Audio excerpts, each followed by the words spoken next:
cara membuka rekening saham tuh sangat mudah ya. Ada beberapa syarat yang perlu kamu siapkan untuk membuka rekening saham. Nah, syarat pertama ada ID card. ID card yang diperlukan adalah KTP atau KITAS atau paspor. Nah, ID card merupakan syarat wajib bagi kamu yang mau membuka rekening saham. Nah, WNI, syarat wajib dari ID card ini adalah KTP. Tidak boleh diganti dengan SIM dan paspor ya. Lalu ada WNA. WNA syarat wajib dari ID card-nya yaitu KITAS atau paspor. Nah, lalu ada syarat yang kedua yaitu NPWP. NPWP merupakan salah satu syarat wajib dalam membuka rekening saham. Bagi kamu yang belum mempunyai NPWP, kamu bisa meminta surat kepada sekuritas tempat kamu mendaftarkan rekening saham. Lalu kamu meminta surat pernyataan dan yang ditandatangani di atas materai. Lalu yang ketiga ada cover buku tabungan. Cover buku tabungan merupakan salah satu syarat wajib juga dalam membuka rekening saham. Nah, dengan adanya cover buku tabungan dapat memudahkan pihak sekuritas memeriksa buku tabungan nasabah atau buku rekening bank nasabah ya, bila nantinya nasabah ingin menarik dananya dari rekening saham. Lalu yang keempat ada no identitas KSEI. Persyaratan ini hanya diperlukan untuk kamu yang sudah pernah mendaftar atau membuka rekening saham. Jika kamu ingin membuka rekening saham yang kedua.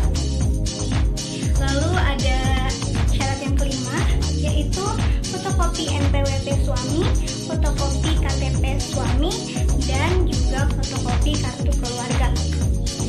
Ini diperlukan jika kamu adalah seorang ibu rumah tangga ya.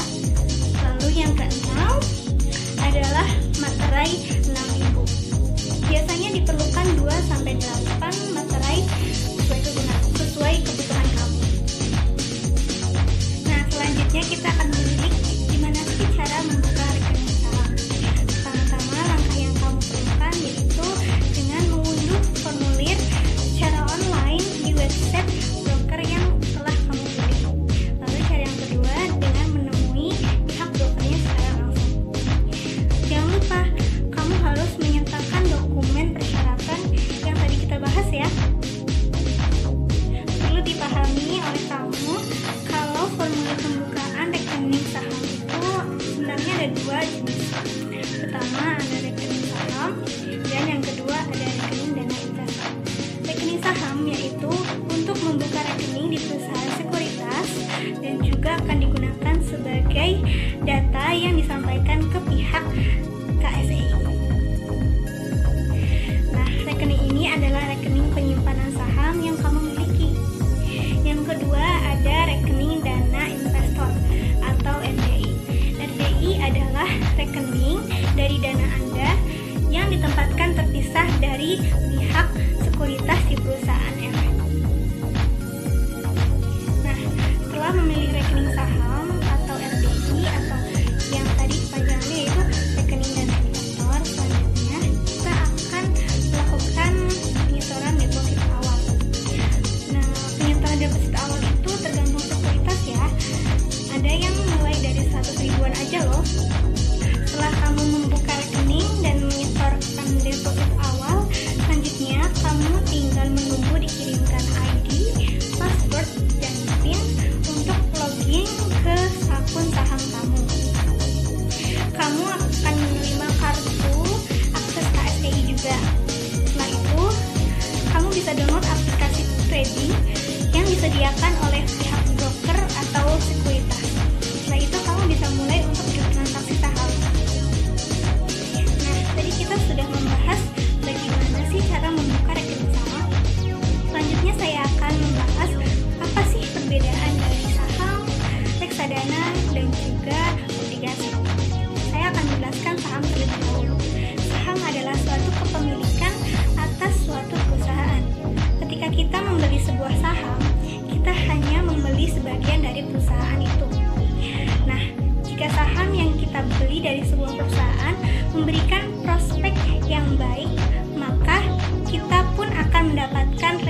halnya dalam obligasi, saham pun juga memiliki berbagai macam tipe saham dan juga berbagai macam perusahaan yang dapat kita investasikan.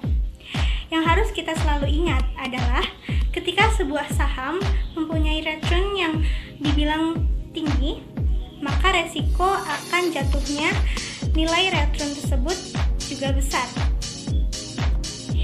Lalu selanjutnya ada obligasi.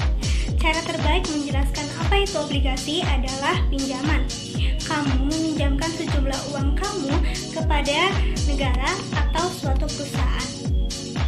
Nah, sebagai timbal baliknya, mereka akan memberikan bunganya kepada kamu sejumlah apa yang mereka pinjam.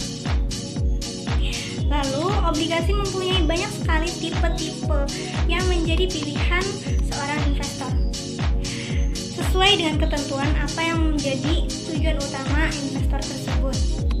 Sebagai garis besar, obligasi merupakan instrumen investasi yang kurang beresiko daripada saham.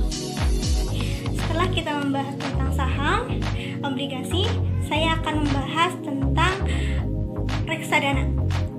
Reksadana merupakan cara lain untuk kita berinvestasi dalam saham, obligasi, atau kas alternatif. Reksadana diibaratkan sebagai suatu paket saham atau obligasi. Pada dasarnya, uang kamu akan dikumpulkan dengan uang dari investor-investor lain dan dilakukan proses penginvestasian atas suatu surat berharga yang akan dilakukan oleh manajer investasi yang juga akan dikelola oleh si manajer investasi tersebut. Tetapi harus diketahui bahwa uang yang kamu investasikan di reksadana bukanlah hak milik kamu sendiri ya, melainkan gabungan dari para investor lain. Saya ibaratkan seperti sepotong kue dari potongan kue utuh besar lainnya. Tetapi bukan berarti kamu tidak mendapatkan return. Kamu tetap mendapatkan return, tetapi tidak sebesar saat kamu menanamkan uang di bursa saham sendiri. Nah, selanjutnya adalah investasi ilegal. Investasi ilegal ini memiliki 3 ciri-ciri, yaitu pertama, badan hukum yang menaungi tidak jelas. Dalam melakukan investasi, kamu harus benar-benar meneliti terlebih dahulu secara rinci mengenai perusahaan, lembaga keuangan tersebut. Lalu yang kedua adalah jenis investasinya sangat aman. Seringkali para penipu yang berkedok investasi memberikan jaminan sangat tinggi pada para pelanggannya. Caranya adalah menawarkan hasil return yang tinggi. Bahkan mereka bisa memastikan dengan presentase hasil return. Lalu yang terakhir ada hasil yang ditawarkan sangat menggiurkan. Investasi bodong seringkali hanya menawarkan keuntungan yang membuat kamu benar-benar tertarik untuk mengikutinya, sekaligus bersemangat untuk menanamkan modal dalam bentuk instrumen investasi tersebut. Nah, begitulah pemaparan dari saya. Kurang lebihnya saya mohon minta maaf. Billahi taufiq wal hidayah. Wassalamualaikum warahmatullahi wabarakatuh.